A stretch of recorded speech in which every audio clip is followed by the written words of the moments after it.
Hello, hello, hello. Welcome to Audiotree Live. Today is March 24th, 2025, and I'm your host, FINGY. Before we get into today's session, I do urge you again and again to subscribe to our YouTube channel so you can stay in the loop with all the amazing music we have going down in this studio. With that being said, we're on all streaming services, so Spotify, Apple Music, you name it, we are there. But today we have Shower Curtain in the stew with dreamy melodies insulated by fuzz. This indie quartet takes us deep into a uncomfortable nostalgia while still providing a plush sonic pillow to allow us to bear it all. We're so lucky to have you, and if you wouldn't mind, let's take it away.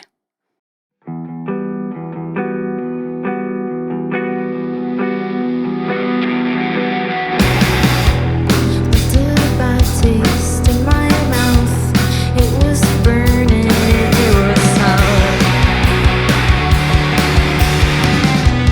30 seconds, it comes up, I feel like I'm burning up. I'm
Hey guys, this has always perplexed us here at Audiotree. Over 88% of you that watch our show are not subscribed to our channel. Kind of wild, right? So, could you please do us a favor? If you like this show and you like discovering new music and you wish to support us, the free and simple way to do that is to subscribe to our YouTube channel. And our commitment to you, if you do that, our team will continue to book the best bands we can, listen to your feedback, and book who you want to hear on this show, continuing to capture and share astounding music to you all. Thank you. Oh man, I gotta say, when I was first listening to this project, I really liked it, but hearing it in person, I think I love it. It sounds amazing. Yeah. And I'm under the impression this project has come a long way, Victoria. I know this started as a solo bedroom pop project in Brazil. Now we're based in New York. We got 3 other heavy hitters with us. How did we get here? Yeah, first, Shower Curtain was just kind of a name to put stuff like on SoundCloud of things I was just like making by myself in my room. And at first I just was like pretty shy to even like front it or play it live. So we didn't even really have like a live session or live band until like 2021. And then when I moved to New York from Brazil, I didn't know anybody, and I had written some songs during the pandemic, and I was like, oh, this is maybe like a cool way to meet people. And yeah, and then it kind of evolved into like what it is today, and I found all these like members that now are some way more of like a collaborative thing, and I think that's pretty clear in the record. So yeah. Yeah, and was it a natural occurrence to have this sonic shift from bedroom pop to this more alternative indie shoegaze? I know you started producing with Ethan. How did this sound come to be? Well, I think just when you are playing in a room or in a venue or whatever, you want to play louder. And she had already written some songs when I joined. We like played a show together, I don't know, 3 years ago or something. Yeah, crazy. And I joined after that. And a bunch of the newer stuff that she had written was like fuzzier already. And I think some of the early stuff was too, but it was more like recorded in a bedroom, so it's kind of quieter. And then when you play in a venue, you want to crank it up and everything. And that's what I like. Sean hits the drums really hard. Hell yeah. So I think that just kind of is what happens. Maybe Interesting. we'll go back. I don't know. Yeah, but noticing the nuances of the live environment and being able to incorporate it, very interesting. And I mean, New York is super vibrant itself. And I was reading an interview, you were talking about how, you know, the electronic music scene, the fashion scene, the art scene all together serves as, you know, a creative force. Are those outlets something that inform this project and used as creative fuel within it? I think like as a band we're so like multimedia, and in that way I feel like, you know, Sean's like a painter, I went to school for graphic design, Cody's like a screen printer, and also like we're all just constantly doing different things, and I feel like we're tapped into different things in New York, and that just influences like what we bring into this project. But I also kind of feel like just by being in New York, it was the first time I was experiencing like so many different kinds of people, and I feel like that definitely like inspired me to just try new things. Whereas like back home, I don't think I ever was like just seeing live acts in the same way. But I definitely feel like specifically all the visual stuff that's with our project, like all the videos and photos and stuff like that, are definitely like well thought through, and other influences that are outside of like my interests in music.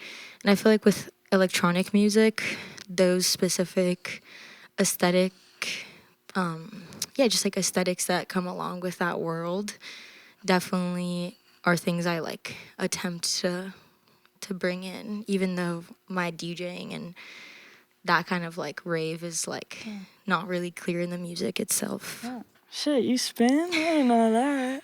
Sick. Love that. No, but it's also, that sounds in a way, extremely convenient to be able to have multiple members of the band be able to build out the visual identity of the project as opposed to, outsourcing. And you're saying sonically this has become a more collaborative project. When it comes to delivering that visual identity as well, is that a similar process?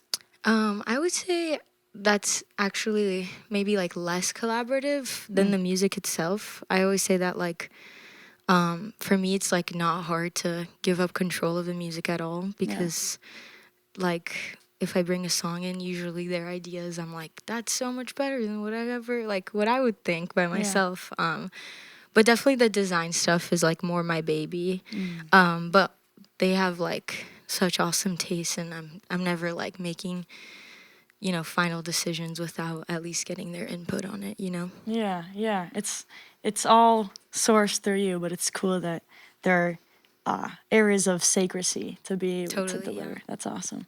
Well, what do you say? We getting a couple more tracks? Yes. Thought you were just dancing.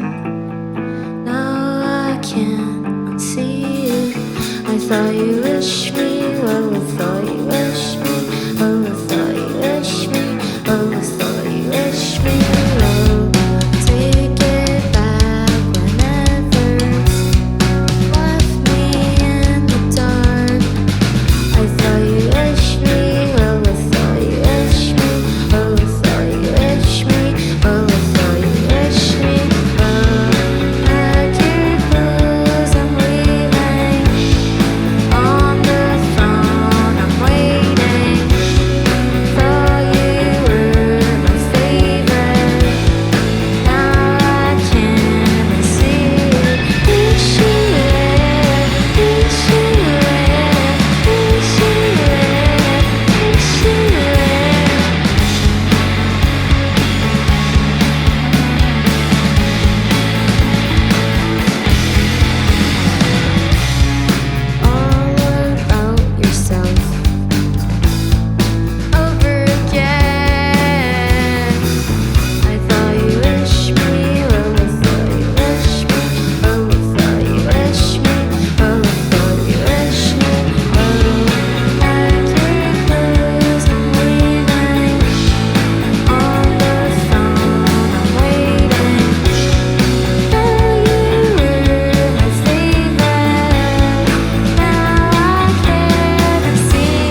I really like the tuning track y'all got playing in between. It's like this reversed singing situation. What is that? How did that come to be?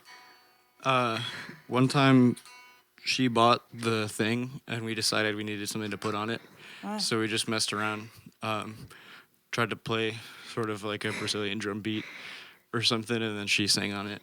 Well, actually, it was an accident. It was an It kind accident. of sounded like a Brazilian. Yeah, drum. yeah. We We were trying to fully play just being something like, else. Bam, bam. And then because it's a loop pedal, it like made like a thing, yeah. Gave it a little swing. But that ended up on our record as well. Really? We were like, what? I was like, yeah, we should just put that in there Yeah. at the very end. And Yeah. It was, we made it into a song. Dude, that's sick. No, I know like songs like "Tell You" Interlude was also more this electronic. That's the based. one, yeah. That's the one. Yeah. Okay, perfect. That's 'cause- the original Tell You. okay, and then you built the okay, because I was reading that you had something like 5 songs together or 7, and then to glue it all into an album, you made some electronic pieces in between to make it more cohesive. It sounds like you were saying maybe this one started off as an accident, but Exactly. I wanted to look more into that process and how you approached making tracks with the intention of it being glue. Yeah. Well, that's kind of the only one. No, but we have like There's, like, bass some- in the beginning and the end as well. There's 2 other times where stuff we made on like a looper is just like at the end of a song or something. Just because we got bored with doing song. Yeah. And like you said, there was like already a bunch of songs that we had that felt like an album, but then we just wanted to make it feel more like an album, I guess. I don't know. Yeah, I remember like I was I had this like worry that it wasn't gonna sound like an album. I kept saying to Ethan, I just don't want it to sound like a collection of songs. I want it to sound like an album. And he was like, what does that even mean? And I was like, we have to have something in the beginning of the end, which is like silly in hindsight. I'm like, We didn't want That's to do so like not song into song. necessary. 'Cause Yeah. they weren't written as like a sequence. yeah, they were written so like 2 years apart sometimes. But then Tell You, I think, has a cool story because we did a loop and then we were like, yeah, let's like do that into like an actual song. And then I kept being like, I think it's just gonna sound better as like an electronic thing. And Ethan was like, let's just try to recreate the drum parts. And we went back and forth a bunch, set in that, and you sprinkled in a little bit of the. A little bit. It was kind of hard to. Yeah, Make it it was work. kind of difficult. And it's like funny because when some people have been like, I like that's my favorite track, and we're like, God damn it, that one took like Cody Cody's. too. When I first joined the band, they sent me the album because I joined like right after it got made. Yeah. And I was like listening to it all, and I was like, whoa, this one, Tell You, is like fire. Vicky was like, dude, fuck. Like, we made that in like 2 hours. Yeah. It doesn't have All any the other guitars in ones it. took so much longer.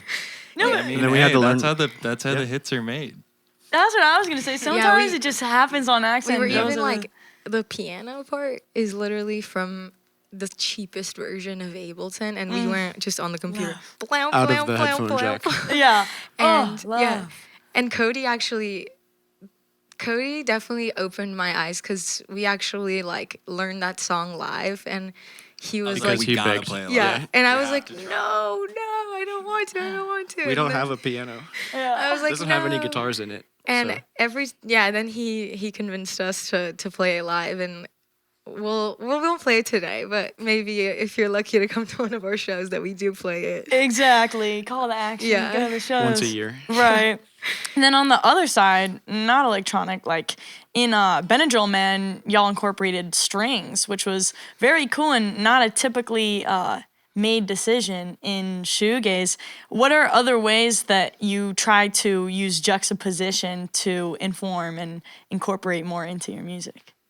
I don't know. I feel like sometimes you just write a song and then have like an idea, no matter how silly, and then it can be worth or not worth pursuing. Yeah. And then if you do it and it works, then it doesn't matter if it's like the right thing genre wise or whatever. And that's kind of what happened. Like she was like, we have to put strings in this. It's gonna be so freaky. like Hitchcock, like horror movie strings. Yeah. And I was like, man, how are we gonna do that? Like, how's that gonna work? Ethan was like, no. Yeah. Yeah, Then we like, we got our friend that plays violin, Zach Mezzo, and our friend Will Wren that plays cello, and like, we kind of like arranged their parts to like match. I don't know, like literally on the fly. Like, we didn't know what they were gonna do, and then just like overdubbed it so it sounded like multiple people playing. yeah. And then we were just kind of lucky that it worked. Yeah. Yeah. And I do feel like, you know, in general, like even though we get that label sometimes, or like alternative rock or grunge or shoegaze, but at the end of the day, I kind of feel like if a song is asking for something, like it's just gonna have it. And if we can't play it live, which our friend Zach did play violin like on our like album release show, and it was, I wish I could just have him play it every time I play that song. It made it so much more awesome. And but I do feel like at the end of the day, I just want this project to have like solid songs, and who knows, maybe the next thing, we'll have an acoustic guitar song. Like, I don't know. I'm open to it. It's kind of like how that other song you were talking about doesn't have any guitars on it just because we couldn't think of anything. Yeah. But that wasn't on purpose. Yeah. But it's cool that you're, leaving space for the song to naturally inform itself. And it seems as though this project is, a reverse engineering of a certain type of sound instead of approaching from a live standpoint and being shoegazy, being on these pedals and being like, we know how to do this live, so now I guess let's record it. It sounds as though it's more like these textures, these instruments, these certain things work together. Let's figure out a way to bring it to life. It's a little bit of both sometimes. I like that. Yeah, especially because I feel like the live element, like why I think that it works is because, like, if I bring in a skeleton to Ethan and then we kind of build it a little bit more and then we bring it to like Cody and Sean and they're like, oh, what if this just had this section? And I'm like, yeah. And then we play it live many times and we're like, wait, that should be different. Like, so I feel like the live element helps in that way, to just kind of like have it. But I would say, it's very organic. Kind of like anything, I feel like this whole project has like a very organic story to it. Yeah, and it's seen and it's heard and it's felt, and if it's okay, I'd like to see, hear, and feel it a little bit longer.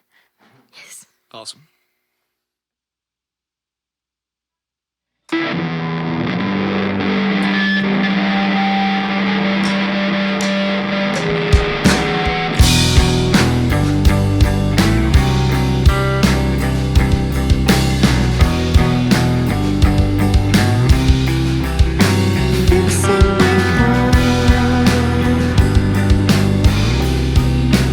All we can think about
Shower curtain. Thank you so much for being here. This was sick. Thanks for having us. Thank you. Of course, guys, of course. And thank you to our crew for getting this done. We can't do this without you.